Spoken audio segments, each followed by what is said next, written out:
Noël avant l'heure pour les habitants du Nord-Mosellan. Avec l'inauguration vendredi de la liaison A30 Belleval, les frontaliers passeront désormais moins de temps dans leur voiture pour aller et revenir du Luxembourg. La liaison, d'une douzaine de kilomètres, évite à la fois Audun-le-Tiche et Esch-Belleval et passe sous le nouveau quartier via un tunnel d'un peu plus de 700 mètres. Un chantier long et complexe techniquement. Dans ma commune, un actif sur deux travaille au Grand-Duché de Luxembourg, à Trieux. Il y en a plus encore quand on va à Longwy ou à Villerue. Et leur premier souci, c'est la mobilité. Et donc des infrastructures pour faciliter la fluidité, c'est déjà une première chose. Ce n'est pas fini, il reste encore toujours à améliorer les choses.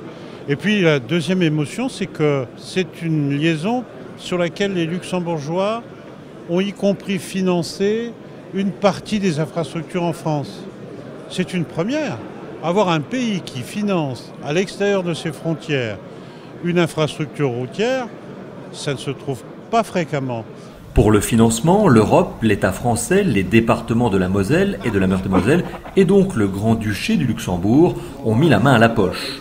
Au total, 400 millions d'euros ont été nécessaires à la concrétisation de ce tronçon. Une première étape dans le désengorgement de cet axe sur lequel circulent en moyenne 25 000 véhicules jour. Ce projet, c'est en fait une étape d'un concept global pour la mobilité dans laquelle on va améliorer le réseau routier, c'est-à-dire la liaison Micheville et le rattachement de cette liaison aux autoroutes du côté français et luxembourgeois. Mais d'un autre côté, on a encore aussi d'autres projets communs qu'on doit faire au niveau des transports en commun. Par exemple, moi-même, j'aimerais avoir un bus à haut niveau de service, comme il existe par exemple à Metz, pour faire une jonction entre le côté français, Esch-Belleval et même Luxembourgville. Il y a encore beaucoup de projets à faire et j'espère qu'on dans le même état d'esprit qu'on a aujourd'hui, qu'on pourrait les réaliser ensemble. Même partiel, le contournement d'Audun-le-Tiche demeure une liaison transfrontalière stratégique pour désenclaver le bassin de l'Alzette, faciliter les accès vers le Luxembourg et développer, côté français, cette vaste zone d'anciennes friches industrielles. Si les Luxembourgeois ont pris un peu d'avance de leur côté, l'événement, compte tenu de la complexité de la topographie, de la technicité du chantier et du financement croisé entre différents partenaires, est historique.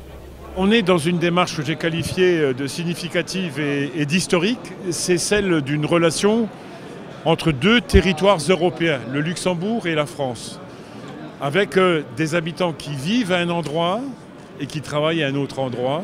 Et on ne peut plus dire que c'est des relations transfrontalières, c'est des relations transrégionales. Ils ne traversent plus une frontière, ils traversent la limite d'une région.